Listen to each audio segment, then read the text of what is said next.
Meus irmãos, quem trouxe Bíblia impressa? Hoje eu quero compartilhar uma palavra com vocês. Aleluia. Para você que está namorando, um bom termômetro para saber se esse cara é o cara de Deus para a sua vida, ou se essa mulher é a mulher de Deus, você carrega a Bíblia. Porque se no namoro, que é o momento onde geralmente um tenta impressionar o outro, se no namoro, ele ou ela não carrega uma Bíblia, bebê, no casamento, nem vir para o culto vocês vão vir mais. Abre comigo a sua Bíblia, em Mateus, capítulo 16, verso 24. O tema da mensagem de hoje é: não é Jesus que nos segue, somos nós que o seguimos. Mateus, capítulo 16, verso 24. Todo mundo encontrou? Amém, meus irmãos? Presta bem atenção, olha aqui para mim antes da gente ler o texto. Eu quero começar essa reflexão com uma pergunta. Ela é simples, mas ela revela muitas coisas. Olha aqui para mim. Se Jesus pedisse hoje para você deixar tudo e segui-lo, o que você perderia? Se Jesus dissesse para você hoje, para deixar tudo e segui-lo, o que é que você perderia? Mas eu não estou fazendo essa pergunta para você pensar na teoria. O meu desejo é que você possa pensar isso na prática. E qual que é o objetivo dessa pergunta? Porque quando uma pessoa identifica o que ela perderia, ela também vai identificar outra coisa. O que eu ainda não entreguei para Jesus. Irmãos, presta bem atenção. O problema da igreja hoje não é falta de admiração por Jesus. Nos meus 29 anos que caminho com o Senhor, eu nunca vi uma geração que admira tanto Jesus como a nossa. Então o problema não é a admiração por Jesus. O problema é a ausência de rendição por Jesus. Se ao mesmo tempo eu nunca vi uma geração que admira tanto Jesus, eu também nunca vi uma geração tão resistente em se render a Jesus. Nós cantamos sobre Jesus, nós falamos sobre Jesus, nós postamos nas redes sociais sobre Jesus todos os dias, mas isso não significa que nós seguimos o Senhor. Nós criamos um evangelho confortável. E como que esse evangelho funciona? Jesus, ele entra na nossa agenda, abençoa os nossos planos e valida as nossas decisões. Mas o evangelho verdadeiro nunca foi sobre Jesus se adaptar à nossa vida. O evangelho não é ortopédico. O evangelho verdadeiro sempre foi sobre nós nos transformarmos para viver a vida de Cristo. E aqui está o diagnóstico, meu amigo. Nós queremos um Salvador, mas nós resistimos ao Senhor. Nós queremos a cruz que nos salva, mas nós não queremos a cruz que mata o nosso eu. Dito isso, eu queria te convidar a ler esse texto comigo. E nós vamos ler somente um versículo. Então Jesus disse a quem, gente? Aos seus discípulos. Isso aqui é muito importante. Essa frase não é dita a seguidor. Essa frase não é dita a consumidores da fé. Porque os consumidores da fé e os seguidores, eles seguem Jesus à distância. Eles não se comprometem com Cristo. Eles querem a multiplicação dos pães e peixes. Eles não querem se submeter ao senhorio de Cristo. Então o que Jesus está propondo aqui não é uma mensagem para frequentador de igreja ocasionalmente. Não é uma mensagem para consumidor da fé. O que Jesus está dizendo aqui é uma mensagem para quem quer ser discípulo dele. Então Jesus disse aos seus discípulos: se alguém quer ser meu seguidor, negue a si mesmo, tome a sua cruz e siga-me. Amém, irmãos? A primeira coisa que eu queria deixar bem claro para mim e para você nessa noite: O chamado de Jesus para mim e para você não é um convite, é uma convocação. Jesus não está dizendo, se alguém quer melhorar a sua vida, vem para a morada. Se alguém quer melhorar o seu relacionamento, vem para cá. Se alguém quer ser próspero, não, Jesus não está dizendo nada disso. O que Jesus está dizendo é, se alguém quer vir após mim. E quando Jesus fala isso, meus irmãos, ele está falando em um contexto extremamente sério. Porque quando você vai ler os versos que antecedem essa porção aqui, o que Jesus está falando é que ele iria sofrer, é que ele iria ser morto e que ele também iria ressuscitar. Quando os seus discípulos ouvem isso, Pedro vai rejeitar essa ideia. E então Jesus ele vai responder, mostrando para Pedro que o caminho do reino dos céus passa pela cruz. Ou seja, o chamado ao discipulado não é separado do caminho que leva à cruz, amigo. Não tem como você seguir Jesus ignorando o caminho que Jesus trilhou. Você vai seguir um caminho paralelo ao de Jesus. Então o que Jesus está propondo é, se alguém quer vir após mim, você precisa trilhar o mesmo caminho que eu trilhei. É isso que ele está dizendo. Você precisa caminhar no mesmo caminho que eu estou caminhando. Então discipulado não é proximidade emocional. Discipulado é alinhamento de destino. Porque se o convite é para trilhar o mesmo caminho de Jesus, esse caminho me aponta para um destino. Então discipulado é caminhar perto, é você ter um alinhamento de destino. E isso não é sobre conveniência, é sobre direção. Seguir Jesus, meu amigo, não é adicionar alguma coisa à sua vida. Seguir Jesus é redefinir toda a sua vida. Ah, pastor, eu quero seguir Jesus, então eu vou adicionar Jesus à minha vida. Está errado. Isso não é seguir Jesus. Seguir Jesus é você redefinir toda a sua vida a partir do encontro que você tem com Ele. Então quando o céu invade a história de alguém, não tem negação. Quando um céu invade a história de um homem, o que é que existe? Rendição. Gênesis capítulo 12, quando Deus chama Abraão, Abraão ele não negociou com Deus. Ele saiu da sua terra, do meio da sua família e foi viver aquilo que o céu estava propondo.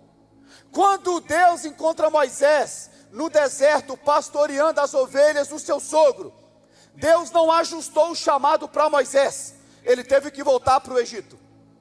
Quando Deus, através de Elias, joga a capa sobre Eliseu, Eliseu imediatamente queima a carroça, faz um churrasco, e o que ele está dizendo é, eu não tenho mais volta, eu não tenho mais um plano B, a partir de agora que o céu me convocou, não tem outro caminho a não ser trilhar o caminho que o céu está propondo.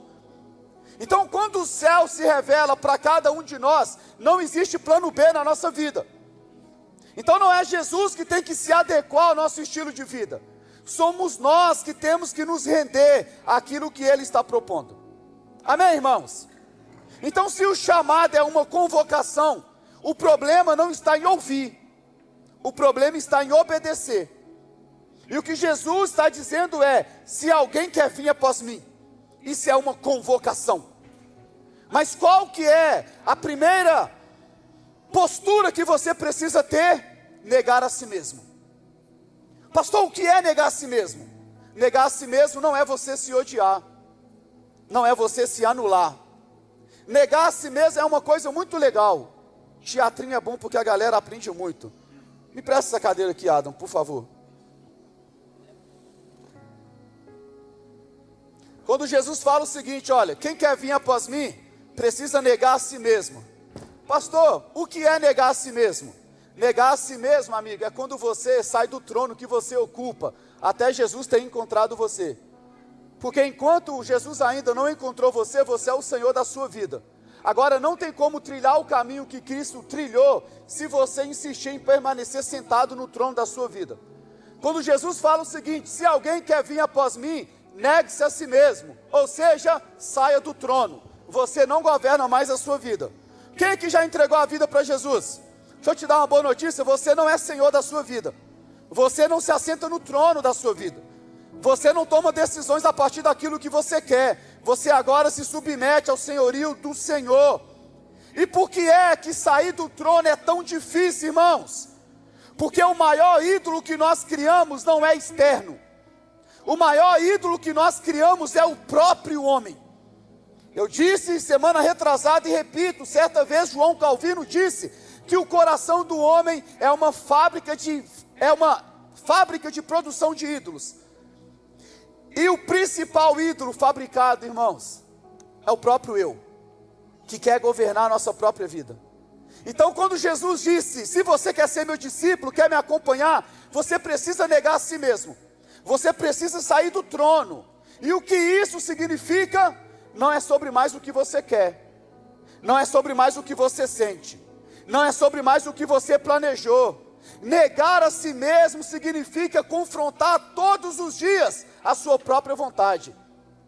Sabe de uma coisa, meu amigo? O nosso eu, que insiste em governar a nossa vida, ele não morre de uma vez, irmão.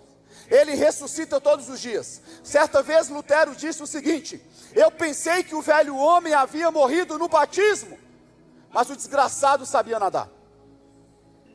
Caminhar com Cristo é você matar o velho homem todos os dias, porque todos os dias o velho homem, a velha natureza vai querer governar você, meu irmão. Então é uma decisão contínua de não permitir que os seus desejos, que as suas emoções, que as suas preferências governem a sua vida. Negar a si mesmo é você acordar todos os dias e dizer: hoje não é sobre mim, hoje é sobre o Senhor. Hoje não é a minha carne que vai me governar, é o Espírito Santo de Deus que vai me governar. Hoje a minha carne quer fazer isso, mas eu não vivo segundo a minha carne, eu vivo segundo o Espírito, o que o Espírito do Senhor quer fazer. Negar a si mesmo não é sobre você, negar a si mesmo é sobre quem Ele é. Amém, irmão? Então, se negar a si mesmo tira você do centro. Tomar a cruz define o seu caminho. Jesus, ele começa dizendo: se alguém quer vir após mim, se alguém quer trilhar esse caminho, a primeira coisa é negar a si mesmo, e depois tomar a sua cruz. E qual que é o problema da nossa geração? Nós transformamos a cruz em um símbolo estético, e ela é muito legal. Mas para quem ouviu Jesus, a cruz significava uma única coisa: morte. Então tomar a cruz, irmãos, é você aceitar morrer para uma vida onde você era o protagonista dela. Olha aqui para mim, até quando você vai ser o protagonista da sua vida? Até quando você vai achar que a sua vida gira em torno de você, irmãos? Tomar a cruz é você aceitar morrer para essa vida todos os dias, irmãos. Tomar a cruz é você morrer para o seu controle, para a sua autonomia, para a sua independência. A cruz, ela revela que não existe discipulado sem ruptura.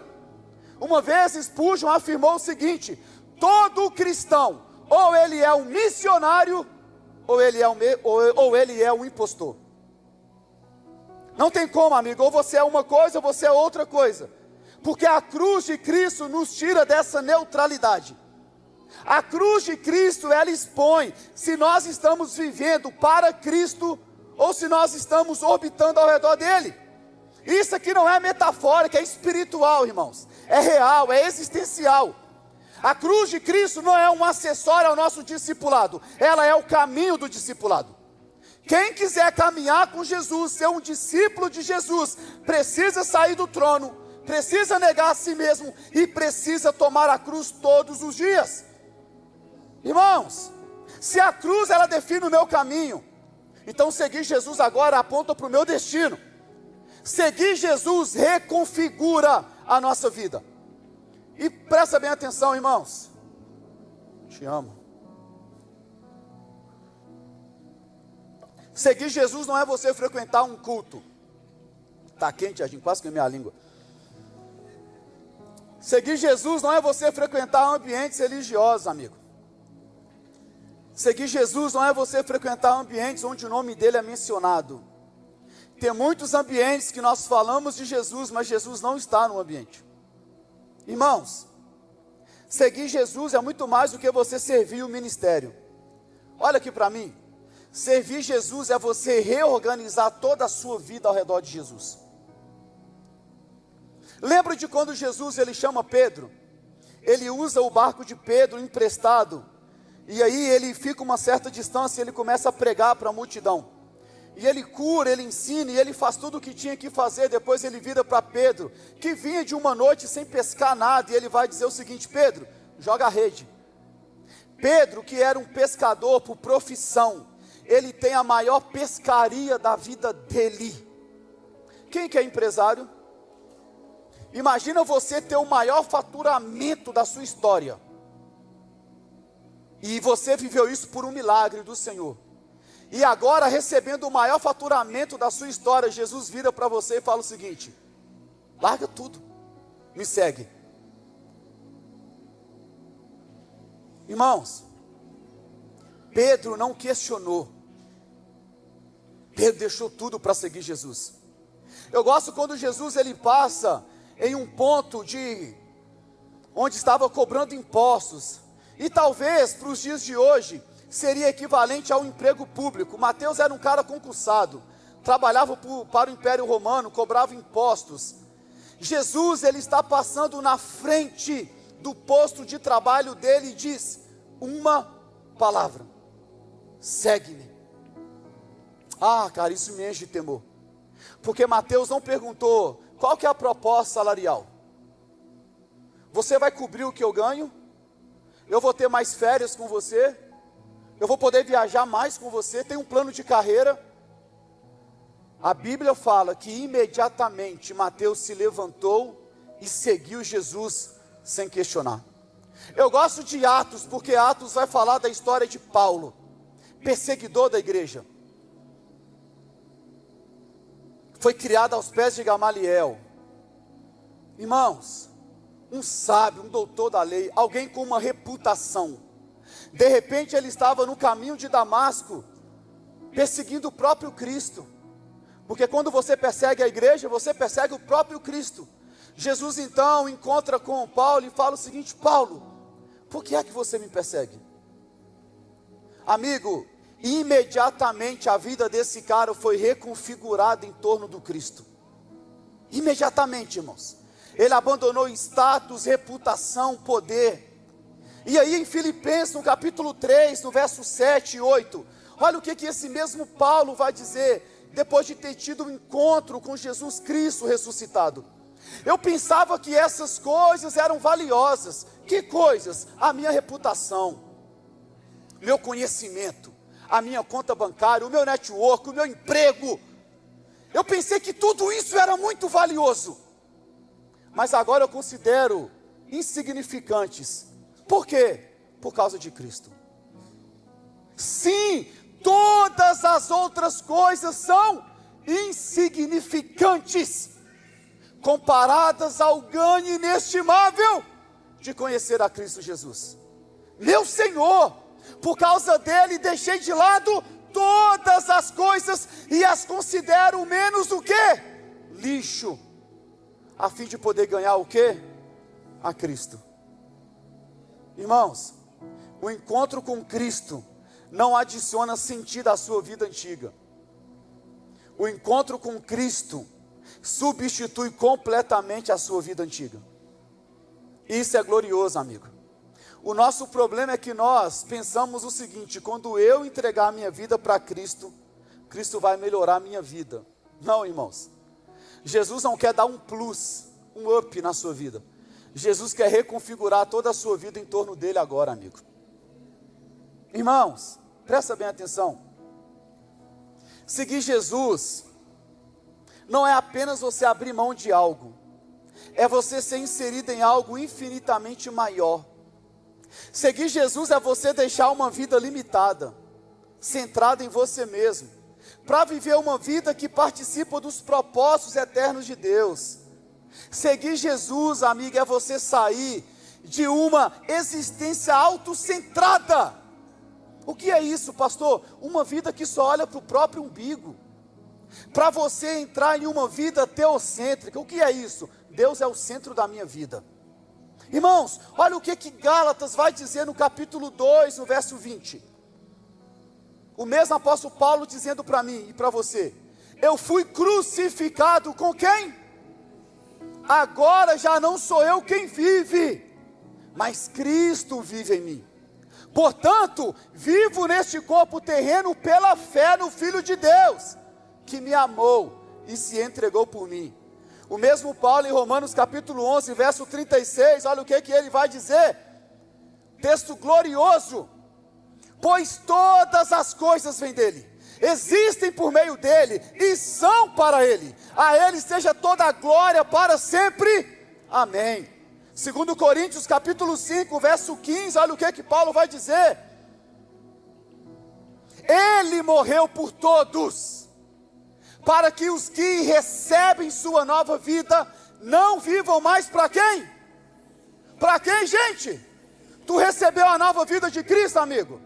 Então não tem como mais você viver para você, tu não é o centro mais da história.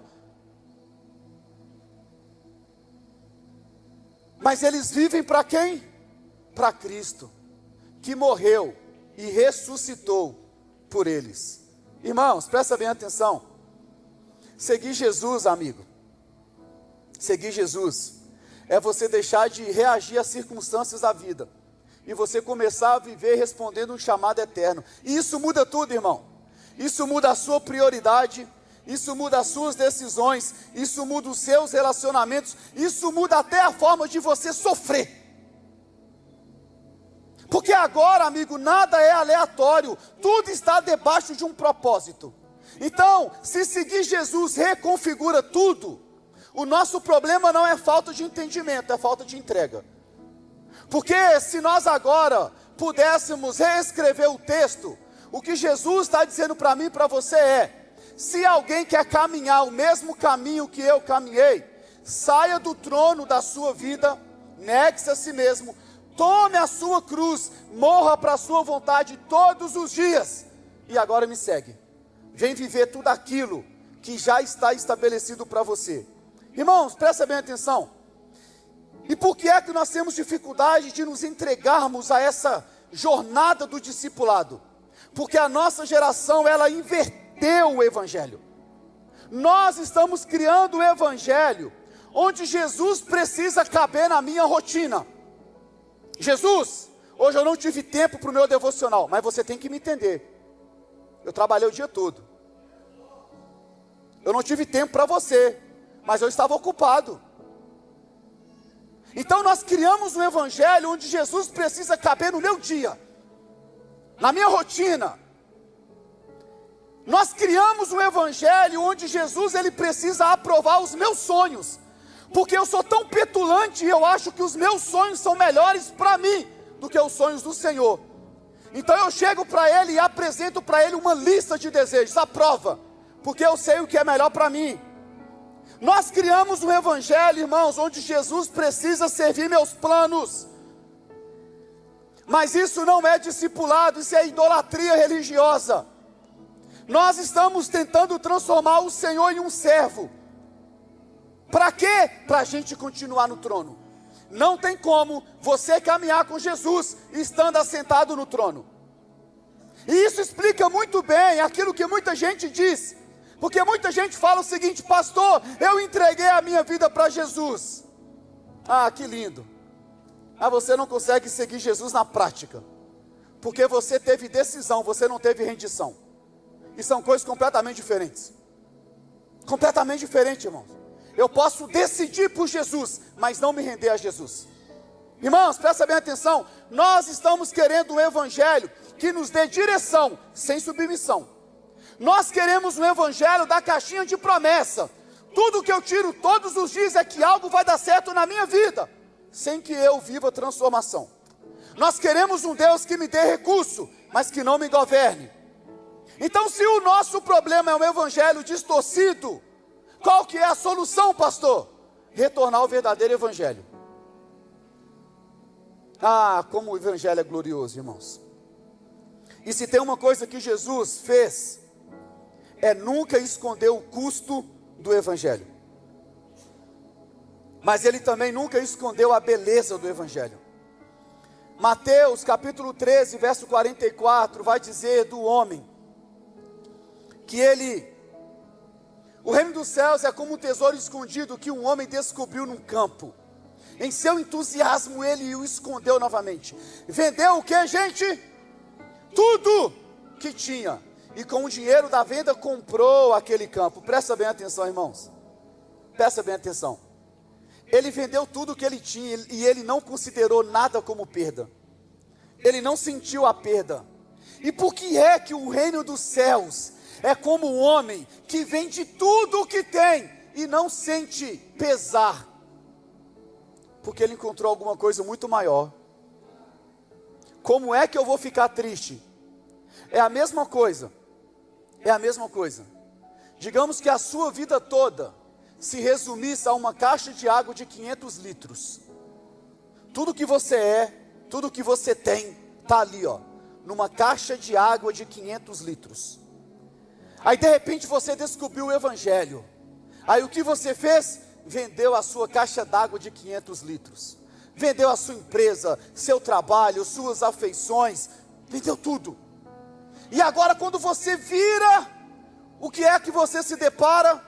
Com o oceano. Essa é basicamente a troca que você faz. Como é que você vai achar que ter vendido uma caixa d'água de 500 litros é perda, quando aquilo que o Evangelho está propondo para você é um oceano infinito, amigo? Infinito. Irmãos, é por isso que esse homem, quando encontrou, ele foi e vendeu tudo. Amigo, presta bem atenção, olha aqui para mim. Seguir Jesus não é você perder a vida, é você finalmente encontrar a vida. Muita gente fica preocupada: pastor, eu vou ter que parar de beber, vou ter que parar de sair, eu vou ter que parar de fazer isso ou aquilo. Pastor, não, amigo, não. Seguir Jesus não é perder vida, irmãos. Seguir Jesus é você finalmente encontrar vida, e vida em abundância, vida que faz sentido, amigo. Então o Evangelho, ele não nega que existe renúncia, só que o Evangelho vai redefinir o valor daquilo que for deixado. Irmãos, e antes, sabe que aquilo que parecia assim, ó, indispensável para você, quando você contempla os olhos de Cristo, perde o valor. E não é que o discipulado não te custe nada, é porque aquilo que você recebe é incomparavelmente maior. Então você não está abrindo mão da vida, você está abrindo mão da ilusão de vida. Porque uma vida sem Jesus é uma ilusão de uma vida, uma ilusão. E isso muda a forma como você enxerga a renúncia, amigo. Porque você entende que abrir mão para seguir Jesus não é um sacrifício vazio, é uma troca consciente. Não é uma perda dolorosa, é um ganho revelado. E quando alguém realmente vê Cristo, se encontra com Cristo, a renúncia deixa de ser um peso e ela se torna uma resposta. Então, se o Evangelho é uma troca, eu abandono a minha vida para agora me apegar à vida que o Senhor tem para mim. Então a pergunta não é o que você perde, a pergunta é o que você vai encontrar. Essa é a pergunta. Essa é a pergunta, amigo.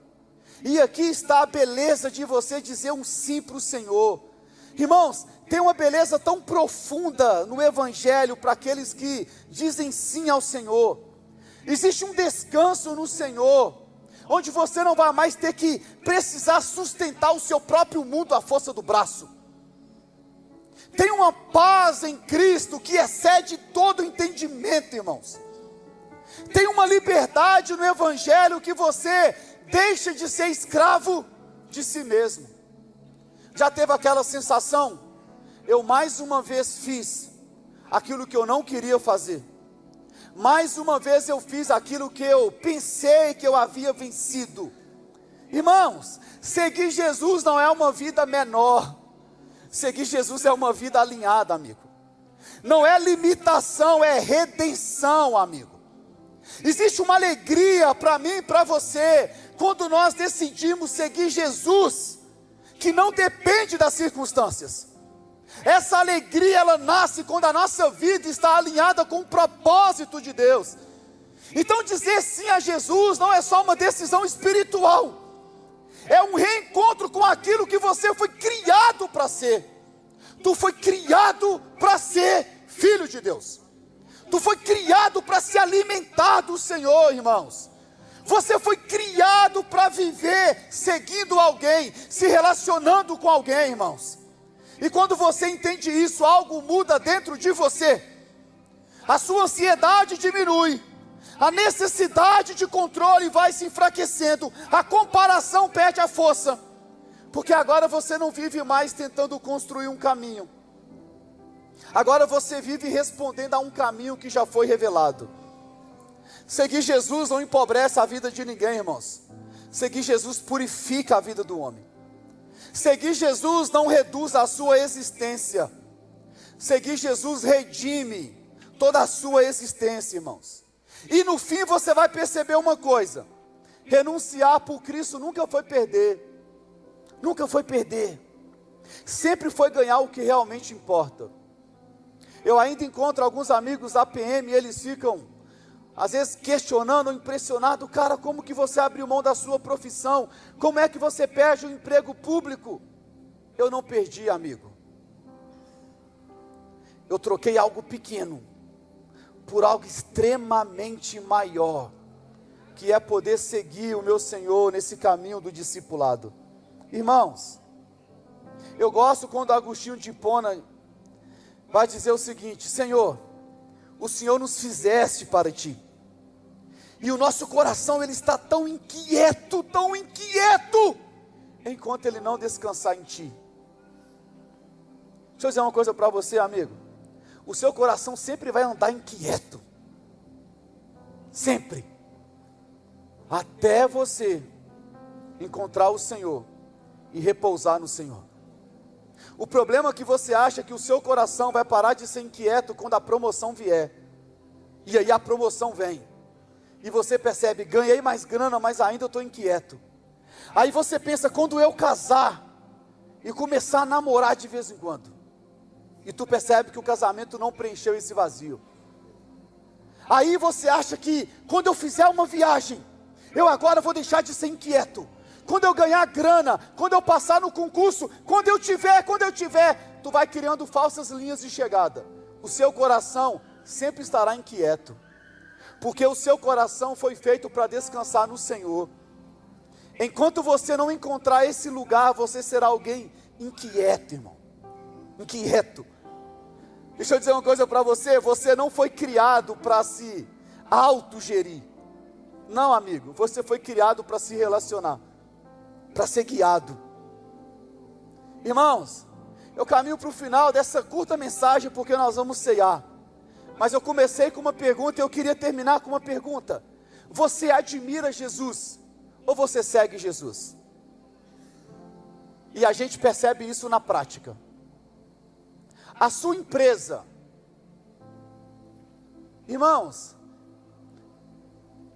se a gente ficar 30 minutos na empresa de alguém, a gente sabe se essa pessoa admira Jesus ou segue Jesus.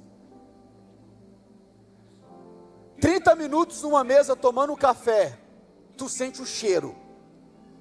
Não, cara, esse cara é discípulo de Jesus. Não, ele só admira Jesus. O nosso problema é que nós admiramos muito Jesus e nós pensamos que isso é seguir Jesus. Não, amigo, você não está seguindo Jesus, porque enquanto você ainda se assenta no trono da sua vida, tu não segue Jesus. Você ainda é o centro da sua vida. A única forma de você seguir Jesus, amigo, a única forma é você saindo do centro, é você abandonando o trono, é você entregando o governo da sua vida para o Senhor. Nenhum discípulo de Jesus, nenhum, trilha o caminho sem negar a si mesmo e sem carregar a cruz. Pastor, o que é admirar Jesus, pastor? O que é admirar Jesus? É pensar que frequentar a igreja é suficiente para mim. O que é admirar Jesus, pastor? É pensar que às vezes dá um trocado na igreja. Pô, isso aqui agora eu dei muito. O que é admirar Jesus? É pensar que vez ou outra eu fazer um jejum de 2 horas de Coca-Cola. Não, amigo. Tem uma diferença muito grande entre você admirar Jesus e você seguir Jesus. Eu amo o meu Jesus porque ele não menosprezava ninguém. Ele cuidava da multidão. E o que a multidão quer? Pão, peixe, milagre, evento. E Jesus dava. É isso que vocês querem? Mas para os discípulos, quando o movimento acabava, Jesus dizia o seguinte: vamos nos assentar à mesa? Vamos repartir o pão. Vamos ter comunhão. Irmãos, o problema da nossa geração é que a gente se contentou em ser seguidor de Jesus. Eu admiro Jesus. O problema da nossa geração é que nós nos acostumamos. Cara, para que viver milagre? Pô, isso aí era no tempo da Bíblia, mano. Nós nos acostumamos com o pão, irmão. Um arrepiozinho uma vez ou outra, uma profecia que alguma coisa vai dar certo. Deixa eu dizer uma coisa para você, amigo. Tem mais. Mas você não desfruta do Cristo ressuscitado se você não abrir mão do trono e não carregar a cruz. Tem uma diferença eterna entre admirar Jesus e seguir Jesus. Sabe por quê, irmãos? E por que é que a nossa geração gosta de admirar Jesus? Olha aqui para mim. Admirar Jesus não exige cruz. É muito legal admirar Jesus. Você ainda está sentado no trono da sua vida. E como eu conheço gente, 20, 30 anos de igreja, nunca se tornou um discípulo de Jesus. É um seguidor. Fica à margem daquilo que Jesus está fazendo. A admiração por Jesus te emociona. Tem culto que tu chora. Mas na segunda-feira tu faz a mesma coisa. Porque você não se arrependeu. Você só se emocionou. A sua consciência só pesou. O discípulo de Jesus, ele pode pecar durante a semana, mas um encontro com Cristo vai transformando ele todos os dias. Todos os dias, ele é menos pecador, mais parecido com o Senhor. Todos os dias, ele se aproxima um pouquinho mais do Senhor. Hoje, qual que é o meu objetivo desse bate-papo aqui? Não é um chamado para você melhorar de vida, não. Hoje o meu convite é para você morrer para a sua vida, que você insiste em preservar ela ainda. Porque enquanto você não morrer para essa vida, tu não experimenta da vida de Cristo. Arrependimento, irmão, não é você sentir culpa não, amigo. Arrependimento é você mudar de direção. Ah, pastor, eu estou me sentindo tão culpado. Eu pequei de novo, os mesmos pecados. Tá, amigo, isso é culpa, amigo. Semana que vem, tu vai ficar 2, 3 dias bem. Quando a tentação bate na porta, na sexta-feira, às 20 horas, e você fala assim: ninguém está vendo, mas o domingo está chegando, eu vou lá e eu derramo 30 ml de lágrimas de novo. Eu dou um trocado e eu resolvi a minha vida. Não, irmão, você está se anestesiando, se sabotando. Irmãos, talvez essa noite você tenha entregado a sua vida para Jesus, só com palavras, mas você nunca entregou a sua vida para Jesus com decisões. Hoje, depois de muito tempo caminhando com o Senhor, eu não me impressiono muito com palavras. Ah, pastor, eu amo Jesus. Ah, pastor, eu estou disposto a fazer isso. Ah, pastor, eu tenho um ministério tão glorioso. Que legal, meu irmão, que legal. A pergunta que eu faço é: me mostra a sua agenda. Quanto tem de Jesus no seu dia? Quanto tem do seu eu no seu dia? Deixa eu dizer uma parada para você, irmãos. A gente está cansado de discurso bonito. A gente está cansado de alguém que tem uma boa performance. Amigo, nós estamos carentes de homens e mulheres com cheiro de Jesus. Gente que tu senta na mesa e fala assim: Jesus está aqui, mano. Jesus está aqui. Como é raro você encontrar amigo de Jesus esses dias. Gente com cheiro de Jesus. Nós podemos ser uma igreja lotada com 2.000 pessoas, de gente que admira Jesus, que acha Jesus legal, que fala, eu amo Jesus, que posta, como nós gostamos de postar no Instagram, cada frase bonita que eu vejo, meu Deus, e eu fico pensando, quando é que a gente vai viver um texto que a gente posta, mano? Irmãos, não me venha com o teu discurso, me mostra a tua agenda, amigo. Qual foi a última vez que tu fez um jejum sério, decente para o Senhor? Qual foi a última vez que tu acordou de madrugada e falou, Jesus, vamos tirar um tempo só nós dois? Qual foi a última vez, irmão? Admirar Jesus é para seguidor, amigo. Tu se distrai com o primeiro pãozinho multiplicado e o primeiro peixe. A primeira profecia de que eis que eu te digo e vai dar certo na sua vida, e tu acha que, uau. Irmãos,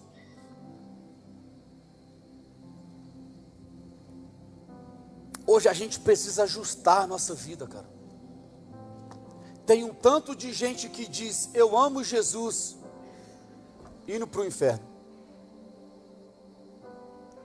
Não, irmãos, teu discurso não impressiona ninguém, amigo. Nem Jesus. Está na hora da gente mostrar eu amo esse texto. Filipe, Jesus está montando a sua equipe apostólica. Jesus vai encontrar Natanael, alguém zeloso.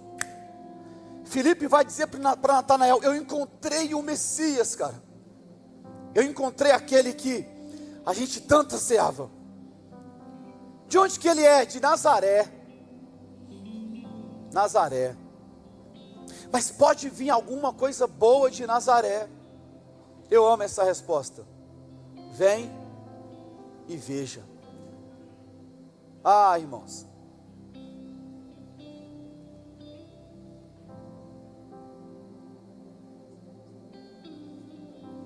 Eu estou cansado de caminhar com gente que caminha com Jesus há 10, 20 anos. Mano, abre em Filemon. Está na Bíblia?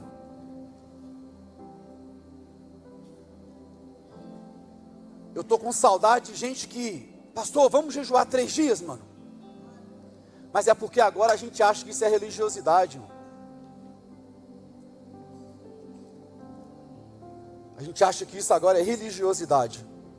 E a gente se tornou superficial demais no relacionamento com Jesus. E a gente se contenta, mano, com um arrepiozinho. Amigo, não me venha com teu discurso, me mostra a tua agenda, irmão. Quanto tempo da semana tu gasta com Cristo, amigo? Quanto tempo da sua semana tu gasta com isso aqui, irmão?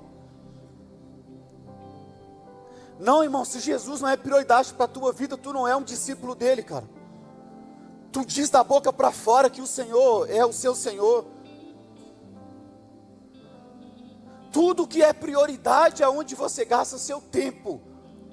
Amanhã tu vai ter que trabalhar, porque tu tem que pagar a conta, irmão. É prioridade para você.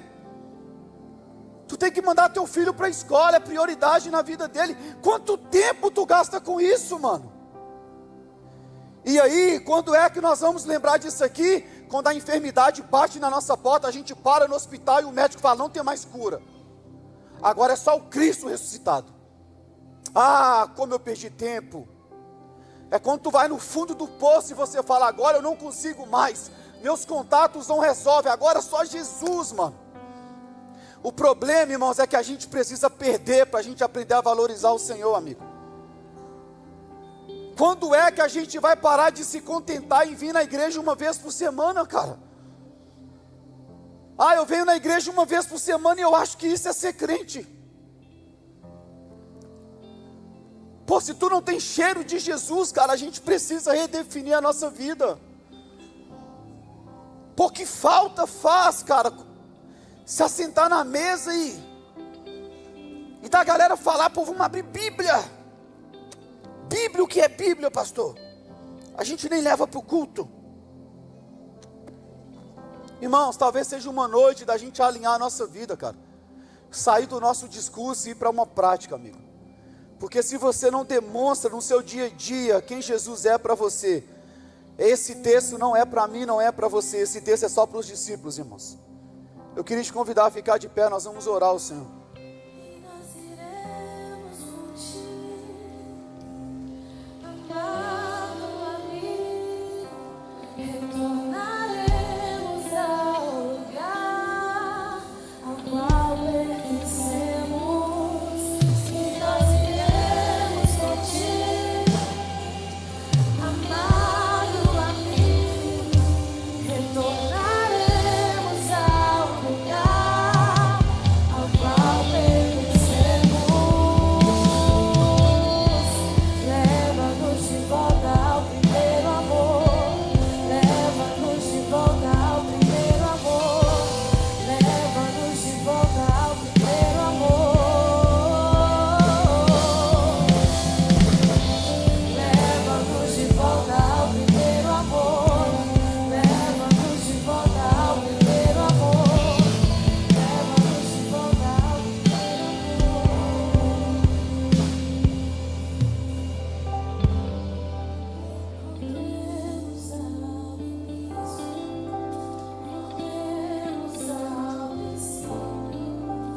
onde tudo era simples, onde tudo era belo.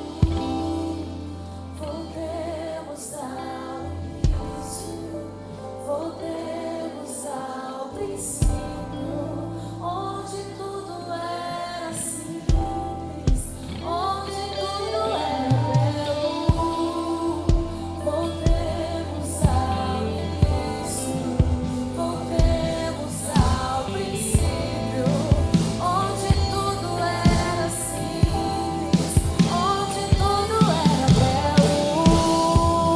Voltemos ao início, voltemos ao princípio, onde tudo era simples, onde tudo era belo. Voltemos ao início, voltemos ao princípio, onde tudo era simples, onde tudo era belo.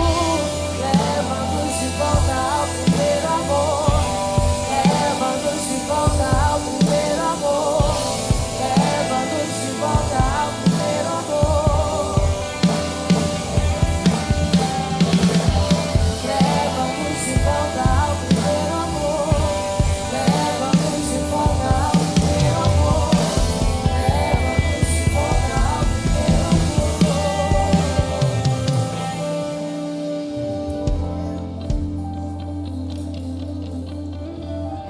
de volta ao Apóstolo João, na sua primeira carta, no capítulo 3, no verso 18, ele diz o seguinte: filhinhos, não amemos só de palavras. Não amemos só de palavra. Irmãos, o meu desejo é que a nossa vida possa refletir o quanto nós amamos o Senhor. Eu comecei esse bate-papo fazendo uma pergunta: se Jesus virasse para você hoje e dissesse, abre mão de tudo para me seguir.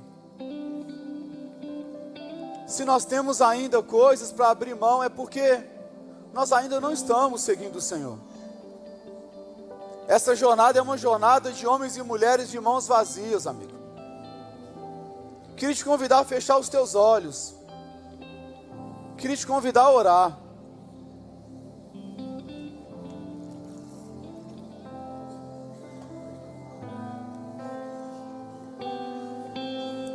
Nos perdoa, Jesus. Nós nos tornamos bons admiradores do Senhor. Ah, como nós admiramos o Senhor. E te admirar é muito bom, Jesus. Não exige muito. Não exige transformação. Não exige rendição. E na igreja, vez ou outra, está ótimo. Principalmente no culto de ceia. Porque esse é o culto mais espiritual. Não precisa nem ser dizimista. Isso é coisa da velha aliança. A gente dá um trocadinho vez ou outra, está tudo certo. Também nem precisa carregar a Bíblia, Jesus. Isso é muito antiquado. Agora a gente usa o celular. Aí a gente abre um tempinho e depois vai para o Instagram. Durante o culto. Mas está tudo certo. Está tudo certo. Afinal de contas, é a igreja que nós estamos construindo nesses dias. O Senhor só é um Deus de amor, de misericórdia. Não tem problema entrar no WhatsApp vez ou outra. A gente está no culto, mas a gente está fazendo um favor para você. Porque nós tínhamos muitas coisas importantes para fazer. A minha oração, Jesus, nos devolve a alegria da salvação.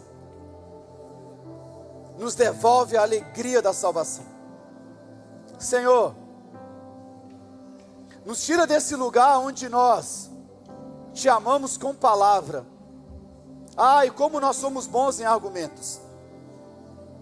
Nós crescemos, Senhor.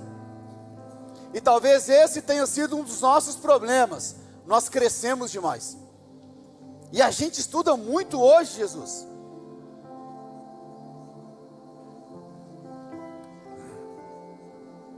Nós crescemos muito, irmão. Nós crescemos muito. Sobre nós mesmos. Jesus, nós queremos te pedir perdão como igreja nessa noite.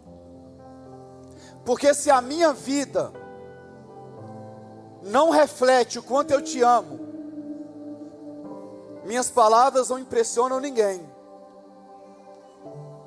As pessoas não querem ouvir mais o quanto nós te amamos. As pessoas querem ver o Senhor através de nós. Jesus, eu oro nessa noite, nos batiza com o cheiro da tua presença, com um doce cheiro da tua presença. Eu oro por mesas, nos dê mesas com amigos do Senhor Jesus. Jesus, nos revela os teus amigos para esse tempo, mas nos torna teus amigos para esse tempo, Senhor. Eu oro, Jesus, nos batiza com uma santa devoção, uma fome pelo Senhor. Jesus, eu oro para que estabelecer jejum, vigília, não seja coisa do pastor, de algum líder, seja um anseio pela tua casa, Senhor. Nos batiza com fome da tua presença, Senhor. Nos batiza com fome da tua presença. Nós não queremos emocionar ninguém nesse lugar, Jesus. Nós queremos trazer sobriedade neste lugar. Quanto de Cristo tem em nós? Quanto de Cristo tem em nós?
Nós iremos participar da ceia do Senhor.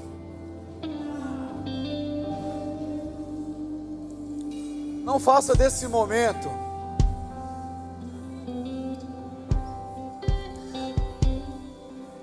muita gente aprendeu assim: meu mês de abril foi muito bom, pastor. Eu vim em todos os cultos, eu ofertei. Pastor, eu até li Bíblia, você acredita nisso? Eu mereço participar da ceia.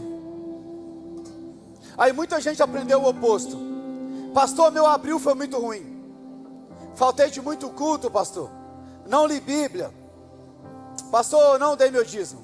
Ah, pastor, eu não mereço participar da ceia. Você nem participa porque você merece, e você não deixa de participar porque você não é merecedor. Não é sobre você. A ceia é sobre aquilo que Jesus fez naquela cruz. Ninguém aqui é digno de participar da ceia do Senhor, mas nos tornamos dignos em participar por aquilo que Cristo fez. A ceia não é a mesa de quem foi aprovado pela performance. A mesa é a ceia de quem foi perdoado pelo sangue de Cristo Jesus derramado naquela cruz. E você não participa da ceia porque você merece. Isso aqui não é prêmio para funcionário do mês. Você participa da ceia porque você precisa do Senhor. Você precisa do Senhor. Queria convidar os irmãos para que possam servir para toda a igreja os elementos da ceia. E eu queria que você, à medida que fosse pegando os elementos da ceia, não ficasse com cara de paisagem esperando o próximo comando do pastor. Não, amigo, tu está num culto. Jesus está na casa, irmão. Mais um mês começando. Clame ao Senhor para sustentar você no mês de maio.